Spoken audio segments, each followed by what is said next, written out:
abakirisitu biremewe yuko batandukana canke bahukana. So rero kubera izo mpamvu nagira nkubwire ngo nk'ikibazo cya divorce rero ngo bikabikomeje ko abantu ari abapagane, amategeko ariho yari yorohereje abantu gukinira mu bintu bya mariage. None iki gituma harimo haba divorce ku mpande zine z'isi, n'ikirimo kirabitera muri iki gihe ciherezo? Hari ibintu bibiri by'ingenzi. Icya mbere hari abantu kuba batarigeze babyarwa n'Imana muri Kristo Yesu, abo ngabo ni abantu rusange. Icya kabiri ni umuteguro wateguwe mu kinyejana gishize wo gushyiraho imyizerere mishya n'imibereho mishya, cyo twita new age system. Ubundi Bibiliya yemera divorce, Bibiliya yemera. Bibiliya iravuga ngo mwebwe bene data abakristo niba mufite icyo mupfa mutandukane ariko mwe gushaka buri muntu abigishubaziko umugore umugabo nawe akomeza abaho ngaho, ngo nibishoboka mwongere mwiyunge utizera. Niba ubana n'umugore cyangwa umugabo utizera akagira icyifuzo cyo gutana, ntacyo wenda atari ubusambanyi yitwaje wakoze, kuko niko Bibiliya Yesu yaravuze ngo umuntu yakirutanga senda umugore ukiretse amuhoye ubusambanyi, ariko kubera izindi mpamvu akavuga ati jewe sishaka kakugora, ati genda shaka yuko dutandukana. Kujya ashaka se gutandukana nuko ari umupagani, atari umupagani ntabwo yakwemera gutandukana. Biravuga ngo bene uwo nguwo umureke agende. Uburere bwahabwaga abana b'abahungu n'abakobwa bwavuyeho. Gusenga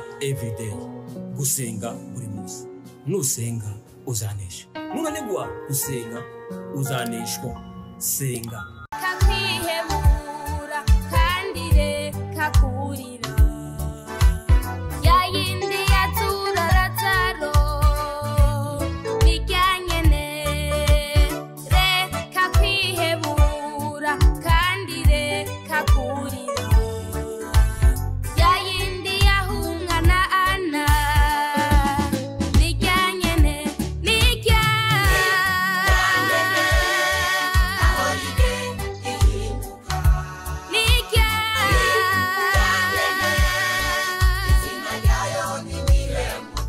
Reka ngusuhuze inshuti ya Gusenga Everyday, nizere ko mumeze neza mu bisanzwe. Muri kumwe nanje Manakiza Edouard, abari mu Rwanda Shalom, turabakunda. Muri inshuti za kadasohoka, abari mu Burundi mahoro, abari muri Congo, abari Uganda, abari muri za Kenya, abari muri Afrika, mwese mushobora kumva ikirundi, kinyarwanda n'ikinyabwisha. Shalom, turabakunda. Ni gusenga buri munsi, nusenga uzanesha, no gusenga uzaneshwa. Senga ari ku mugabane w'Uburayi, Shalom, turabakunda. Abari ku mugabane wa Aziya, Shalom, turabakunda. Ari ku mugabane wa Amerika, Shalom. Mu nshuti zacu abari ku mugabane wa Oceania, Shalom. Kuko muri kuri kamera za Gusenga Everyday turi kumwe na Pastor Musisi. Uraho Pastor? Muraho neza. Yego, mwaramutse gute? Turaho. Murashima Imana? Turashima Imana, mboniyeho no kubashimira namwe. Shima Imana ko muri amahoro no gusuhuza bene wacu hirya no kwisi bakurikira urubuga Gusenga Everyday. Imana ibaho umugisha kandi bagiriye neza cyane. Pastor, mwatangira musenga Imana? Murakoze. Reka koko dusenga Imana tunayishimira. Imana ishobora byose, turagushimye kubw'uyu munsi uduteragirije aha ngaha, niwo dushoboje kutugeza aha tuvuye twa buri muntu yagira turuka, niwo ducishije mu mihanda yose turinda icyago, niwo watumye dusinzira ibitotsi byacu bitugwa neza, niwo none duhurije aha ngaha kugira ngo tujye tuvuga ku byerekeye amahana abera mu isi, kandi tugaragaza inzira rukumbi imwe yonyine yo wadushyiriyeho Mana Nyiringabo muri Kristo Yesu, yo kudukiza ibyago byose, kugira ngo tuzature iwawe turi amahoro, twishimye, tunezerwe, nkuko kandi imbabazi zawe ziri twigiye kuzahatugeza uko twakwiringiye. Ushimwe ko ari we Mana y'ukuri, kandi ko ari we murengezi n'umukiza w'abari mu isi.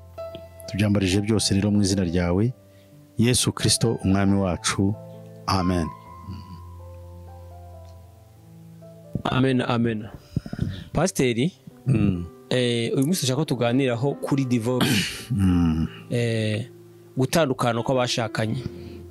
Ese gutandukana kw'abashakane biva kuki? Ese abakirisitu biremewe yuko batandukana canke bahukana? Ntabwo byemewe. Ntabwo Bibiliya ivuga yuko umugore n'umugabo bakwiriye gutandukana mu gihe basezeranye, cyangwa se cyo gusezerana n'ikintu abantu bazanye mu gihe bashyingiranywe ku buryo bwemewe, imiryango ikicara baramutse. Ariko ari abakirisitu, nicyo nshaka kuvuga.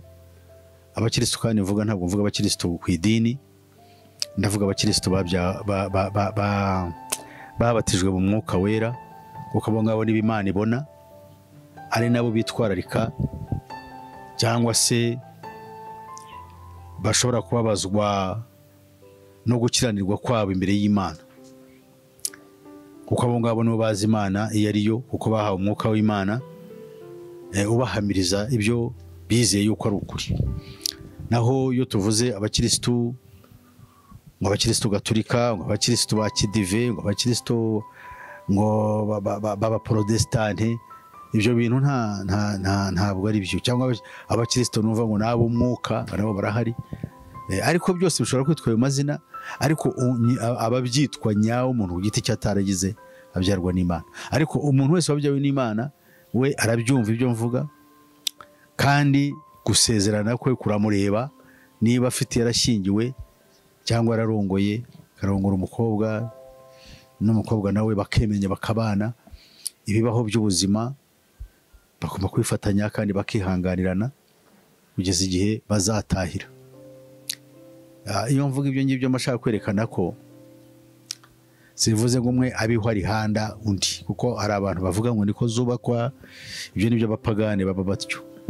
Twe twahamagariwe umudendezo, nta kintu kigomba kutubangamira. Rero niba unkorongoye nzi uri mwishiki wanjye muri Kristo, nkakuzana hanyuma nkasanga naribeshye, cyangwa nawe ukaza unsanga kumba usanze idubu cyangwa impyisi, ni ikibazo. Cyo ni ikibazo gikomeye, cyo gishaka kukivugaho kwacyo. Ariko ndabanza kureba abashyingiranywe basanzwe bizeye, baramenye ukuri. Umuntu agahitamo kujya kurambagiza umukobwa wo mu itorero, yifuza yuko bazabana, azi ngo ni urugingo rwa Kristo nk'uko nawe ari. Abo ngabo rwose ntabwo bakunze kuboneka, ko amadini yaratubeshye.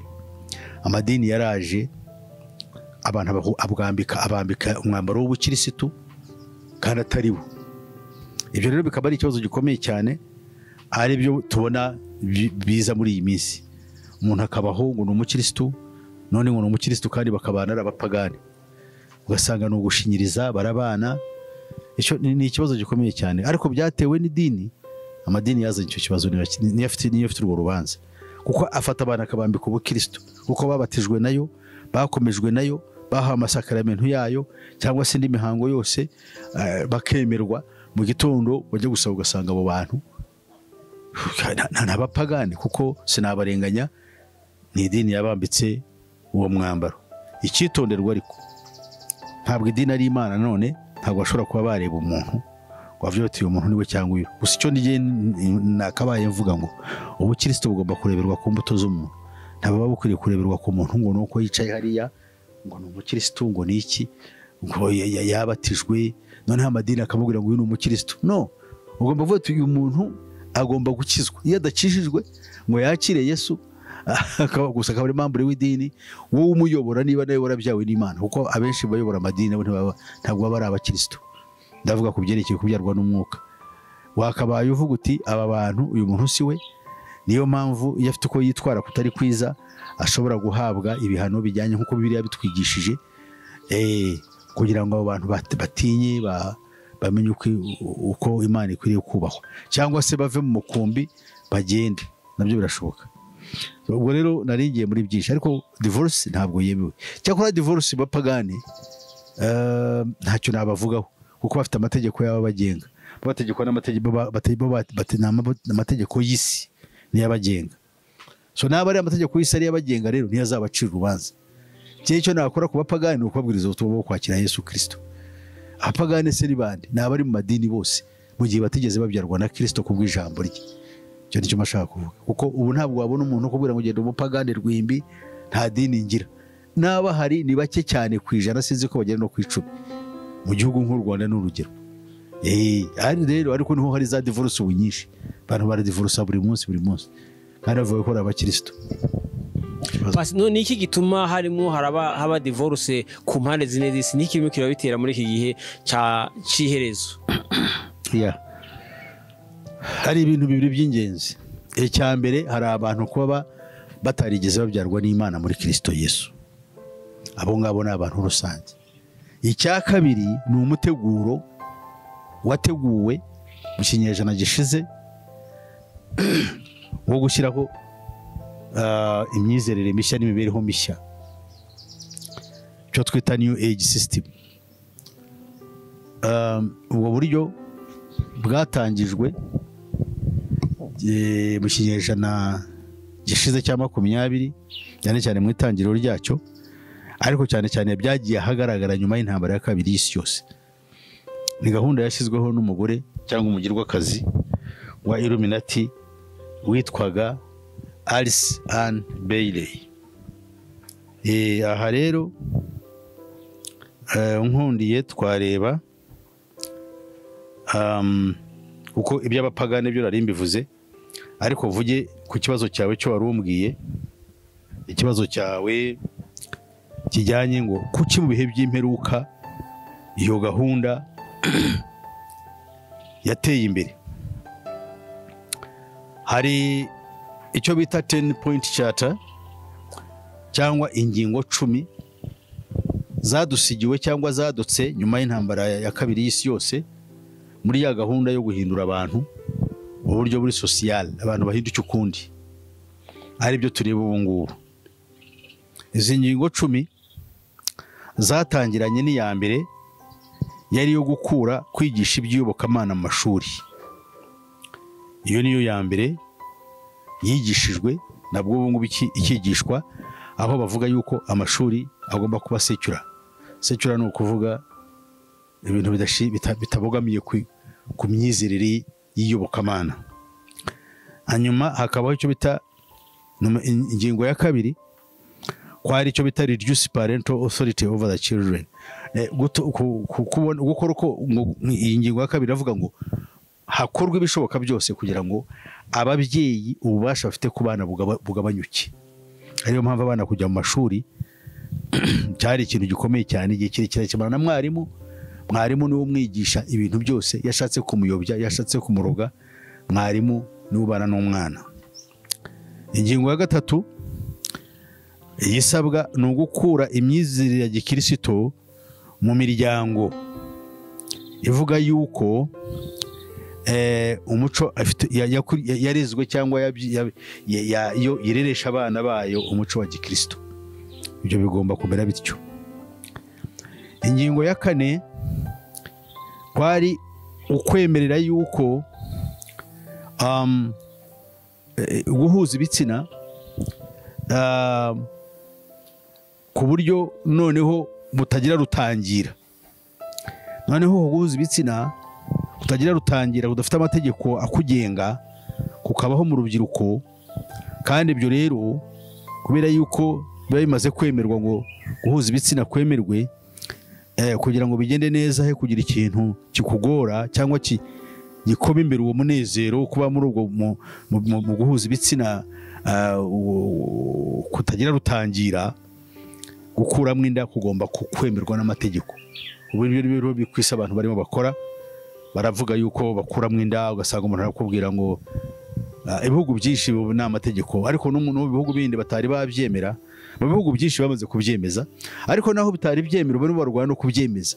Kavuga tugomba gukuramo inda, umuntu nabona yuko inda imubangamiye kubera yuko yayitewe bamufashe ku ngufu n'urugero, cyangwa se yarashukashutswe, cyangwa se yayitewe n'ubafitanye amasano, iyo ndi igivamo. Ibi rero ubundi buryo buhoro buhoro bwo kugenda binjira muri uyu mugambi wateguwe. Ku uyu mugambi turaza kureba ingingo yawo ya 10 kivuze. Ni umugambi rukarundura. Noneho tugiye kureba ingingo ijyanye n'ikindi kibazo bavugaga. Ingingo ya 5 iravuga ngo mworoshye ikintu kijyanye n'ubutane, kandi ngo butane bujye bwemerwa n'amategeko, kandi abantu babaturwe. Abantu bakwiriye kubaturwa kuva mu ihame ryo kuvuga ngo umuntu ashakanye n'undi ngo kugeza ku gupfa. Ibi rero nibyo tugomba kumva. Urumva yuko ibyo bintu byagiye biza, ariko mbere yuko nsubira kuri iyo ngingo reka maze nkomeze n'izindi kugira ngo zirangize wumve yuko ari amahano. Ingingo ya 6 iravuga ngo dukore uko dushoboye kugira ngo ubutinganyi bube bumwe mu buryo bwo guhuza ibitsina bwaruhura abantu mu gihe baba baraniwe n'ibindi. Urabona yuko ubutinganyi ababizi nubwo atari cyo tugiye kuvugaho wenda turavuga ibya divorce ariko n'ubutinganyi urabona yuko bwiyongera biri muri ya mategeko 10 cyangwa amabwiriza 10 yashyizweho na Alice Bailey umugirwakazi wa Illuminati. Ikindi yashyizeho kandi sigenderamo ni ingingo ya 7 ivuga ngo icyitwa ubuhanzi bigomba gukorwa ku buryo bumeze nk'ubw'abasazi. Ngira ngo mvuze n'abantu ntibabyumva neza, ariko ubuhanzi uzareba imibyinire y'iki gihe nta buhanzi umuntu ajya hariya akavuga ibintu akamenya gucuranga akagira injyana itwara abantu, hakaza n'imibyinire yaje imibyinire iganisha ku busambanyi, aho umuntu abyina n'umwana w'umukobwa usanga yambaye utuntu tugeraho akazamura ukuguru kakamushyira ku rutugu berekeranye. Ibi ntabwo ari n'amahano. Niyo mpamvu rero ubwo buhanzi niyo mibyinire nayo byateguwe, ntabwo ari ibintu byapfuye kuza. Abandi baravuga ngo wenda ni iterambere cyangwa ni ibindi cyangwa ni iki, ariko ni byarakozwe kugira ngo ubusambanyi bukomere. Ugasanga rero wajya kutega amatwi amagambo avugwa, ibyo bita mu Cyongereza ngo ni lyrics, kuva ibyo bintu bivugwa nta kamaro bifite, ntabwo byubaka, ntacyo twari tumenyereye. Abahanzi ba kera b'Abanyarwanda bacuranga inanga cyangwa igobore cyangwa indingiri cyangwa ibindi, uburyo bavuga amagambo y'ubwenge yigisha cyangwa se arimo amabango afite icyo avuze, aba rero nta kintu bagira. Nkaba nibwira ko abakurikira ibi ngibi bumve yuko isi yarangiye, byarangiye rwose. Okay, noneho rero iyo turebye muri izo ngingo 10 iyo turayumvise ijyanye n'iyo mibyinire. Ya 8 iravuga ngo itangazamakuru niryo rigomba kwifashishwa mu guhindura imyumvire y'abantu. Itangazamakuru umurabibona, iyo tuvuga itangazamakuru niki, za telefone, amaradiyo, televiziyo, ibinyamakuru bindi byandikwa, byose bifite umurimo ukomeye cyane wo gusaza abantu. Niyo mpamvu uzareba urubyiruko rwacu ruba ruri mu tuntu biranka bintu nka TikTok n'urugero, rya itangazamakuru ry'amashusho. Murakirwa reba utuntu turaho ngo tudukino two kumurangaza, ugasanga harimo n'abantu bavugiramo ibishegu, abandi baravuga ibiki. Biriya nabyo ni itangazamakuru ariko riroga, kuko harimo ikintu gisha abantu barimo biga, abantu bakamenya n'abantu bakagira sanga umuntu afite urubuga rwe bamusangaho kuri TikTok, afite utuntu twavugiraho tw'amanyembwa, ugasanga abantu barakurikiye. Na za televiziyo ibyo zikora, izi mbuga nkoranyambaga, social media, nubwo tuvuga ngo ni nziza, yes ni nziza, ariko zadushyiriweho ikisi. Ubu ngubu hariho ibanga rihari, ni ukuvuga ko barimo batumenyereza kuzireba, kuko barashaka kutuzana ibyo bita ngo ni grid G5 ni umuyoboro wa internet ugiye kuza mushya, uzajya abantu kuko abantu bamaze kurogwa na za telefone bazajya bakurikira, hanyuma muri gukurikira hazemo G5 bazayikunda ko yihutisha amashusho, ariko mu by'ukuri ibinjiza uburozi mu matwi no mu bwonko. Iyo rero izazana ibibazo bikomeye cyane. Twese turareba, twese turakurikira, ariko ni ikibazo gikomeye cyane kiri mu isi. Ubwo ibyo ndabivuga ntibutsa kugira ngo nsubire kuri cya kindi cya nyuma cyo babanze kubona cya divorce n'impamvu kikiriho. Noneho rero ingingo ya 9 yo iteye ubwoba, twebwe iratureba cyane, twebwe abakristo iratureba cyane. Iravuga ngo tugomba kurema, ngo hagomba kuremwa. Uyu n'umugore yavugaga ngo ni amategeko yashyizeho, ngo hagomba kuremwa inkubiri yo guhuza imyizerere yose, icyo bita interfaith movement.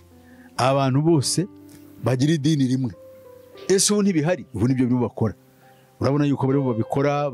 Hano mu Rwanda byaratangiye ngo turasengera ubumwe bw'amadini, ariko ni ibintu bibi cyane. Barimo tusengera ubumwe bw'amadini, nibi ngibi byo kugenda bafunga insengero, uwo mwuka nawo birimo, kugira ngo abantu babure uko bagira, bajye muri ayo madini, abatashobora kuri ayo madini bajye babapagane, cyangwa se bajye mu idini rimwe, mbese bapfapfane mu buryo bwose ubwo ari bwo bwose bw'umwuka.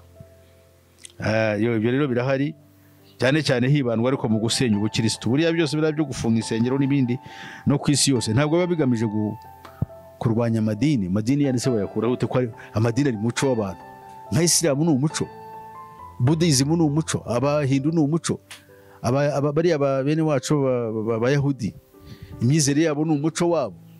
Twebwe ntabwo ari umuco. Ubukristo bwaraje turabwakira ariko ntabwo bwize butunesha ngo bujye mu mico yacu. Umuntu aba ari umukristo kandi araguza kandi atari kera yambaza abakurambere ntazi n'Imana akorera, kuko ibintu by'ubukristo byaje ari ikintu cyo mu mwuka ariko ntibyakunze. Kereka bamwe mu bantu b'amadini amwe n'amwe nabo bayijemo bakayasayamo, kandi ayo madini basayemo iyo arakomeye nta nubwo azavaho, kuko yavaho atese, ahubwo ari yagiye kuzabyara igishushanyo gisengwa, igishushanyo gisengwa cya kabiri gisimbura icya mbere kigiye kubaho, nicyo kigiye kuza.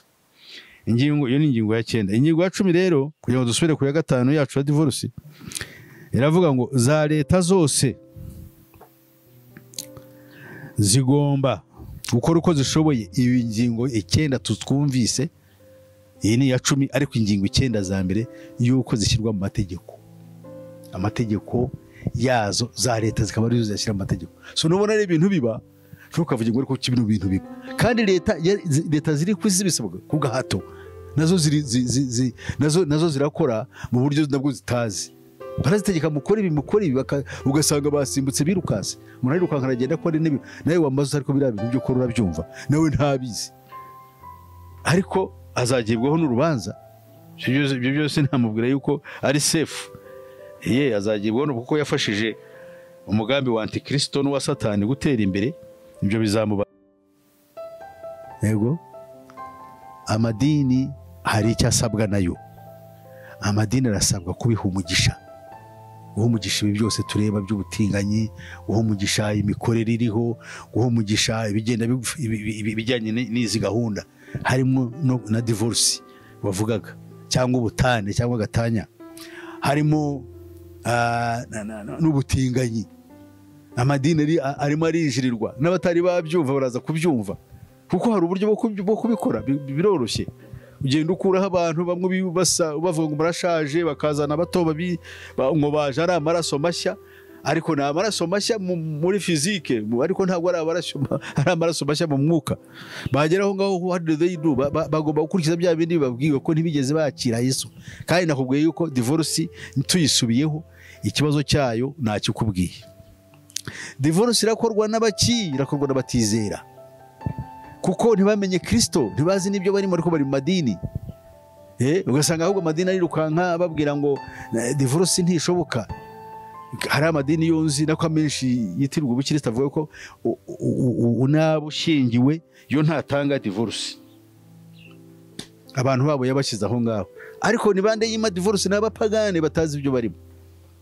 Ubundi Bibiliya yemera divorce, niyo Bibiliya yemera divorce, ariko yite Bibiliya yemera. Bibiliya iravuga ngo mwebwe bene data abakristo, niba mufite icyo mupfa mutandukane, ariko mwe gushakana.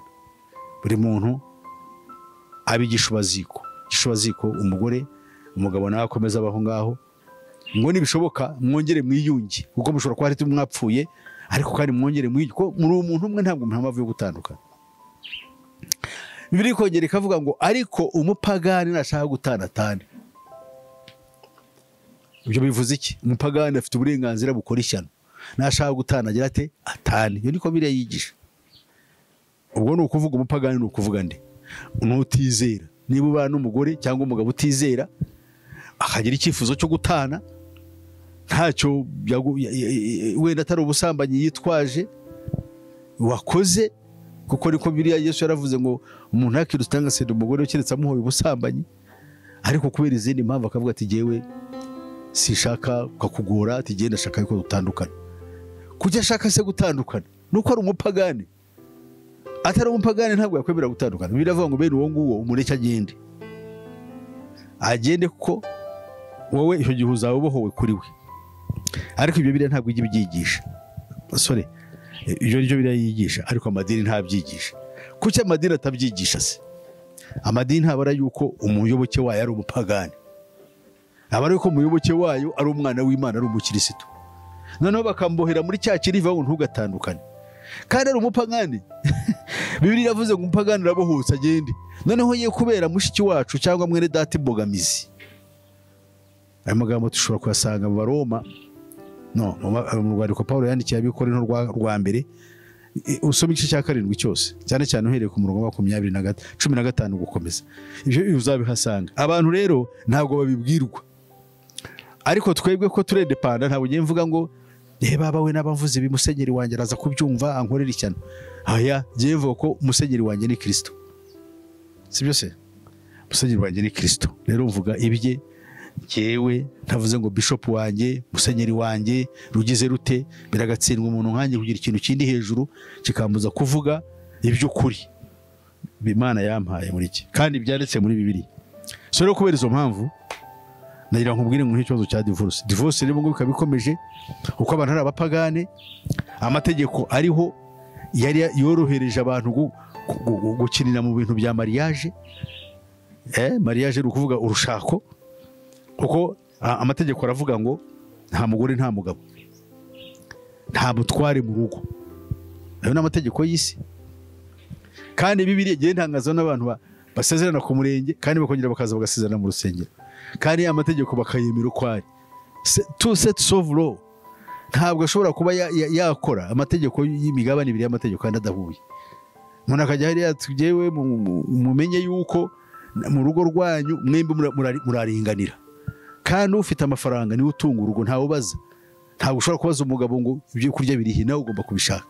Ntabwo ushobora kubaza umugore ngo bimeze bite, kuki byagenze bitya, imirimo ya kigore nawe ugomba kuyikora. Jya mu gikoni nawe ukora ibi, nawe akora ibi. Noneho bya bindi bwa buryo bw'umuntu kugenda afite inshingano ze yumva mu mutwe we Imana yamuhaye agomba gusohoza, cyangwa umuco wacu twigisha, ugasanga byarapfuye.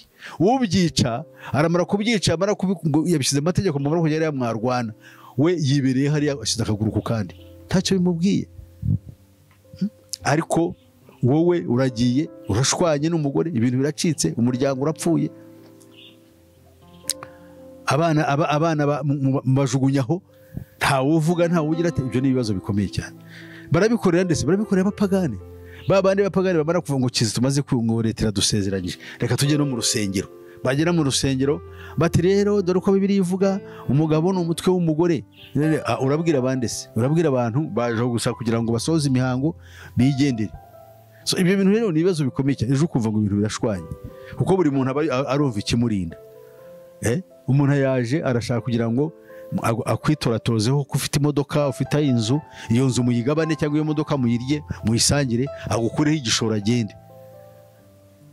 Usibye yuko ubu ngubu nicyo cyamuzanye, ubu ngubu ashwe ntabwo bihuriye. Usibye yuko ubu ngubu itegeko ryaje ejo bundi, ndarishima nubwo rije amazi yararenze inkombe. Rya tegeko riravuga ngo nta divorce igomba kubaho mbere y'imyaka 5. Iramutse ibayeho rero ntacyo umuntu asigara nicyo yazanye. Icyo ni cyiza ko nabuje wanjye nibura mu myaka 5 turamutse turabajene, mu myaka 5 twaba tubyaye kangahe? Aho ari abana banjye unabitwaye cyangwa uje n'icurya basi, aho bana banjye namenye ibyo barabitwaye.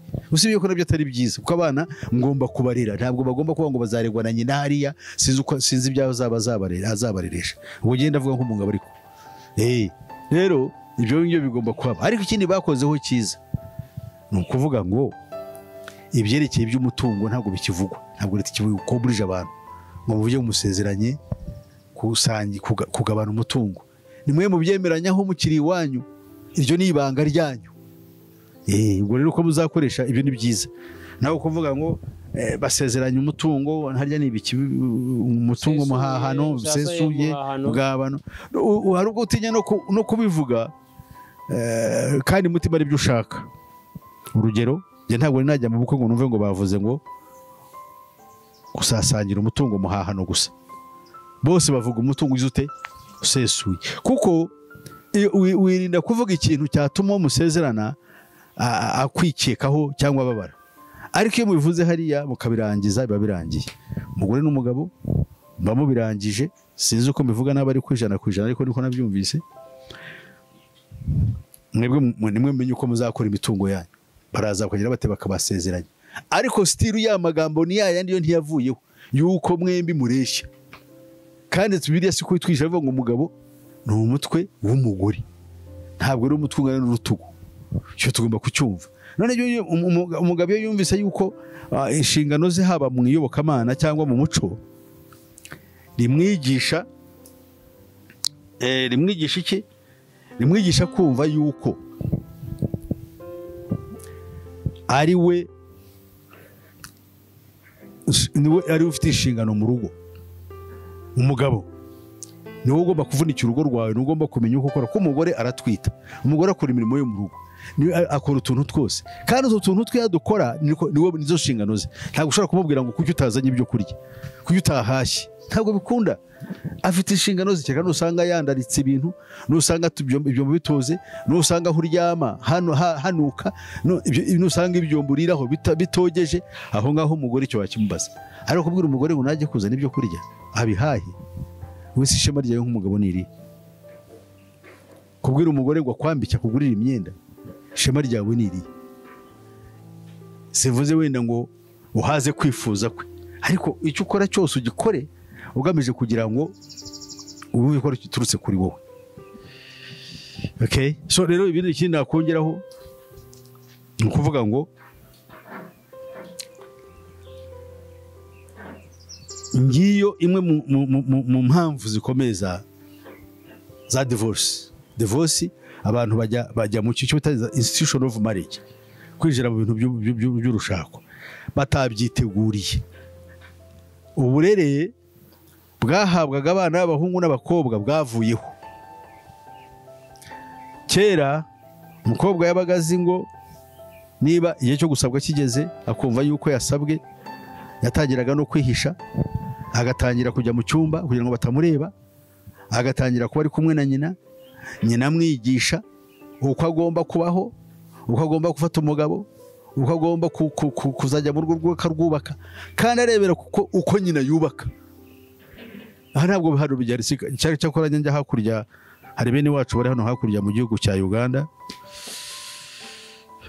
ngira ngo no mu bindi bihugu bidukikije haracyari abantu bagifite bene iyo mico, ariko ibi nayo iragenda iyoyoka.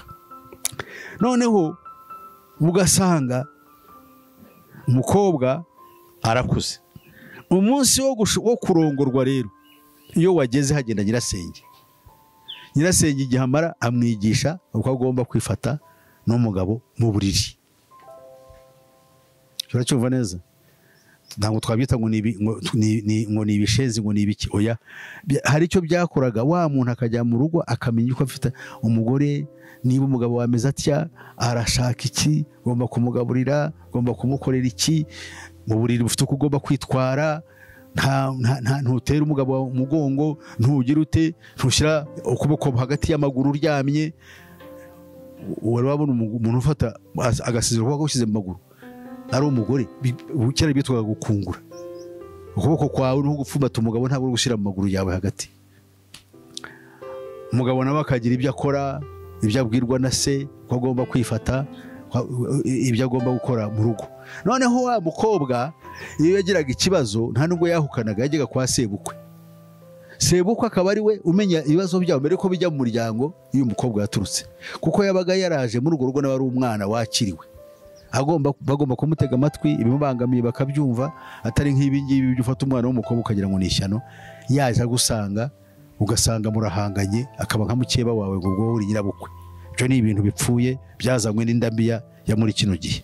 So rero ubwo ibyo ndabivuze, ubwo ndavuga ku bya kera uko byari bimeze. Dusubiye ku bukristo rero, wende ibyo mu bukristo ntibiri buzi, ariko umwana w'umukristo icyambere akora nuko barakiriye Kristo, akamenya urushako niki. Itorero rigomba kwigisha umukobwa n'umuhungu bagiye kurushinga, responsibilities bagiye kujyamo, za zindi zakorwaga n'ababyeyi wenda ko batakibishoboye kuko ari abapagane cyangwa batariho, birashoboka mwe mukazikora. Ababyeyi nabo b'abakristo bagomba kwigisha abana babo bagiye kurushinga. Abo ni abakristo, ariko ni abakristo. Niyo mu gihe badahari, itorero naryo rikora umurimo ukomeye cyane nk'uwo nyirasenge w'umukobwa yakoraga, kandi rikongera umurimo nk'uw'umubyeyi yakoraga, umubyeyi w'umugabo cyangwa w'umugore. Bakigisha abagiye kurushinga nk'uko byitwa mu Kinyarwanda nasanze ino, abagiye kurushinga uburyo bagomba kubaho. Noneho umuntu akagenda cyambere na mbere yarabyawe n'Imana kandi akamenya icyo agiye gukora. Naho kugenda uvuga ngo ngewe ngiye kujya hariya. None Bibiliya yigisha iki se?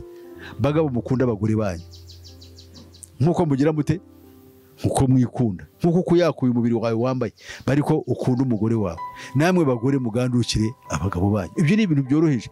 Yaba byabagaho muri ubwo buryo, utigishije ngo murangana mu rugo, wowe usenye ushyireho gahunda yawe isimburiye Imana, isimburiye umuco twasanze, ibintu birapfa. So divorce yere uvuga ntizabura kwiyongera ku isi, zagenda yiyongera cyane cyane ko ubungu ibintu bishingiye kuri economic prowess, ubutunzi.